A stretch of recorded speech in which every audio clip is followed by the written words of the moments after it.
Bonjour, je suis Vincent et aujourd'hui on va parler d'un shooting lingerie. Je vais vous expliquer dans un premier temps le type de shooting lingerie qu'on peut avoir. On peut avoir quelque chose qui est relativement doux, qui peut se rapprocher du boudoir mais qui n'en aura rien à voir. Et on peut avoir un esprit lingerie relativement provoquant. Avant, je vais vous demander de vous abonner si c'est pas encore fait à la chaîne et de mettre un petit pouce bleu, ce qui me permet d'améliorer le référencement de la chaîne. Pour une séance lingerie, à la différence d'une séance boudoir, vous n'avez pas besoin de lieu. Vous pouvez réaliser cette séance à la fois en intérieur, dans un appartement, dans une maison, peu importe, comme à l'extérieur. Tout va dépendre en fait de la lumière que vous recherchez. À l'intérieur comme à l'extérieur, on va pouvoir travailler avec la lumière naturelle comme avec des flashs.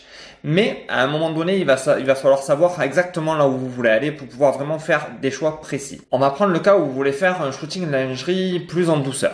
Alors là, si vous êtes en intérieur ou à l'extérieur, en fait, vous allez déjà choisir autour de vous quelque chose qui est doux, là où il y a on va dire des courbes qui sont plus douces, qui sont plus fluides.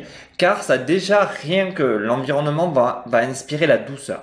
Et après, vous allez surtout prendre soin vraiment aux poses de votre modèle. Vous n'allez pas lui faire prendre des angles très marqués. Vous allez rester sur des poses un peu plus douces en fait. Vous allez travailler dans la douceur. Vous n'allez pas lui faire prendre tout ce qui est angle en fait sera à éviter. Que ça soit autant dans l'environnement que sur le modèle. Donc prenez bien le temps aussi de choisir quel type de pose vous allez faire avec le modèle. Deuxième point, tout ce qui est, on va dire, accessoires maquillage, par exemple. On va prendre le cas du maquillage. On va éviter les gros smokies noirs, en fait, si on veut faire de la douceur, parce que le noir, c'est pas forcément quelque chose de très doux. Vous avez qu'à regarder la petite tête de mort, là. C'est pas très doux, en fait. Donc, on évite le noir et on va prendre plutôt des couleurs douces, le rose, le pastel. On va travailler vraiment sur quelque chose qui est la douceur, même dans le choix vestimentaire et dans le choix du maquillage ou de la coiffure. On va pas faire des petits pics dans les cheveux, on va rester dans des chignons, dans des cheveux ou des cheveux lâches, d'où voilà, on va travailler là-dessus et on va penser notre séance du début à la fin. Maintenant, prenons le cas d'un shooting, on va dire un peu plus provoquant. Là, on va prendre de suite l'inverse. On va prendre en fait un décor avec des angles, avec des choses beaucoup plus dures qui va déjà inciter en fait le regard du spectateur à quelque chose de plus provoquant. On va pas hésiter là à l'inverse, à aller chercher par exemple les bras sur la taille et aller vers l'avant. On va demander à notre modèle d'être beaucoup plus dans l'accentuation. On va aller beaucoup plus loin dans les poses. On va pas hésiter à faire des jambes écartées, les mains entre les jambes. On va vraiment travailler sur les poses de manière beaucoup plus provocante, c'est le but. Mais attention, quand je parle de provocant, je ne parle pas de pornographie. Ça n'a rien à voir, on n'est pas du tout dans ce genre de photos. Mais il faut la penser un peu provocante. Faut pas hésiter à dire à votre modèle, regarde-moi bien dans l'appareil photo, sois agressive, parce que c'est ce qu'on veut quoi. Il faut pas non plus se voiler la face et dire non, attention, je veux pas aller là, du tout. Et par exemple, là, le smoky aura vraiment un intérêt. N'hésitez pas à faire à votre make-up artiste ou au modèle, si vous n'avez pas de maquilleuse, c'est pas très grave. Vraiment un smoky noir qui limite cool pour accentuer la provocation. On va choisir par exemple une tenue aussi noire, une lingerie noire avec des bas noirs, quelque chose qui accroche et qui soit provocant. Alors que dans la douceur, on aura choisi du pastel, je vous le rappelle.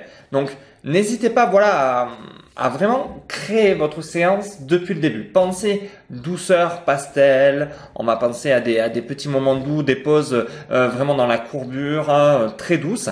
Et dans la provocation, on va penser à smoky noir, à des couleurs noires dans la lingerie. Et on va pas hésiter à accentuer le regard vers l'appareil photo. On va pas hésiter vraiment à avoir quelque chose d'agressif et en avant. Voilà. En conclusion, je vais vous dire que pour ce type de séance, vous trouverez toujours un modèle, que ça soit un modèle pour faire de la douceur ou pour faire de la provocation.